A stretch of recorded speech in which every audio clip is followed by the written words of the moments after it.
Jesus Freak. I just saw your video, or at least a portion of the video, and I saw some of the responses to it. And I just felt I should give my own little 2 cents on this, as cheap as that is going to be. The issue of the woman having the sex change to have the child, I don't care about that. That's not at all what I'm interested in right now.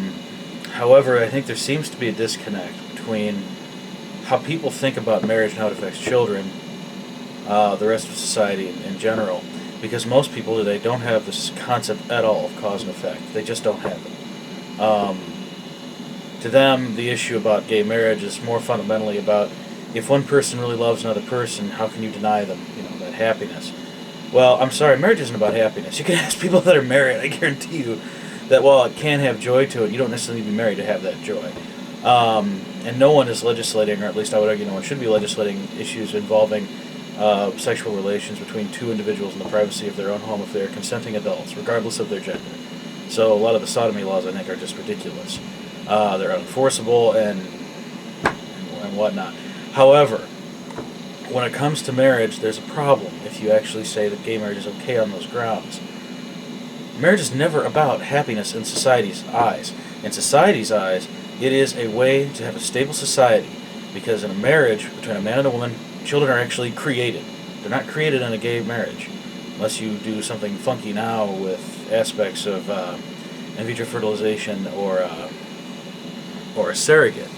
But I would still argue adoption's open.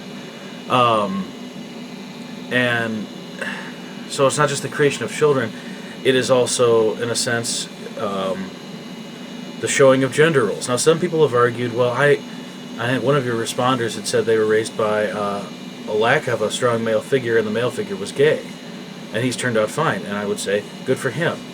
But I guarantee you, on the average, if you were to actually average out the population, those that are raised by homosexual couples, regardless of their stability, not necessarily that they're going to be gay, but they're not going to be, in a sense, as better off as those in traditional marriages. This was one of the debates a long time ago about single parents, and why psychologists are having an issue with this. So, I'm sorry, if you want to disagree with me, that's fine, but historically it does follow. It does follow. And if you want to make the argument to me that this won't affect society negatively, I would argue it does, because you're operating from a fundamental assumption. And the fundamental assumption we have seen in our society just is completely condemned. And the sad thing is the religious right has also kind of followed the same mistake. This mistake was covered in by a philosopher on Ancient Faith Radio, which is an Eastern Orthodox radio talk show. The show was called God and Philosophy, and what he was talking about has been, I would still argue, one aspect of it, but he was talking in one of his brief talks about abortion. Now, I know you might think, well, gay marriage, what does that have to do with abortion? Well, it has a lot to do with it, because it has to do with the annihilation of roles inherent in us within nature. And we can go into this here in a second. The idea that you can be raised and be normal with two homosexual people is indeed possible. I'm not arguing that it's impossible. I'm arguing that it's not a good idea, and that overall it's worse. Now, are there bad heterosexual parents out there? Yes. There are some terrible parents out there. And their children ended up either not too well or good. Because some people that have horrible parents also turn out normal. So are you saying then that it's okay to have bad parents that are heterosexuals? And I would argue no. So, just to argue that you can be normal with a homosexual couple does not inherently mean it's okay. And that it's better off than heterosexual couples. Now, let's look at some historical trends regarding family and marriage. And they will tie directly back into that role. We can probably thank Freud for this. Back in the 50s, there was always this picture-perfect family with, the Beaver and Ward and June, and it was this happy, whatever. Well, if that were the case, there would still be issues of racism and economic disparity. But with regard to the family, regardless of race or economic disparity, that's ideal. Now, let's fast forward about 10 years to the 60s. What do we have? We have sexual liberation. And we have this idea that sex isn't just about procreation. And I would agree, sex is also about pleasure. But I would argue it's pleasure between two individuals. And the best pleasure is giving pleasure to somebody else. Because if you're using someone for your own pleasure, that's selfish. That's using someone as a mean to an end. Which I would argue is immoral. But, oh well. Then in the 70s, what do we have? In the 70s, we have the legalization of abortion. And the legalization of abortion was, interestingly enough, supposed to be a woman's choice to either make a child or not. And so the real question came, well, when is it considered a legal person?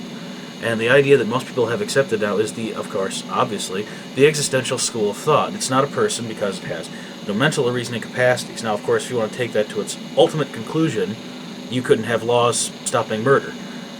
Because someone is not a full person until even after they die. Because in existentialism, the personhood of the individual being grows and changes as they get older and as they experience life. The concept, though, of even that concept of a personhood would have been impossible without Christian Trinitarian theology. It would just be impossible. The only other idea before that was persona or mask. There was no concept of a person having a reason, a reasonable being as being a person. So I would argue any concept of this is even impossible without Christian theology. It just is, and especially in the Western world. However, such an abortion, if you really pay attention, what's it all about? It's about the woman's right to choose. To choose what? To not allow nature to affect her. And as a result, in order to keep stability, it would be to kill the child, regardless of what age, or what time from conception on, would be to kill this child for stability. So once again, your end of stability is using the means of the child. Using an end to justify the means again. Something which Christianity would say is utterly wrong. And I know there are Christians that do it, but they're wrong. St. Paul is very clear that you cannot do evil for good. Now fast forward again, 10 years into the future, into the 80s, what do we have? We have a resurgence in some areas of the world, the United States especially, of conservative values. Now, with that resurgence, you start to see another interesting trend, particularly in schools. The rise of school violence. This is at its height in the 90s. When I was going to school, I mean, I remember Columbine. I was in high school then.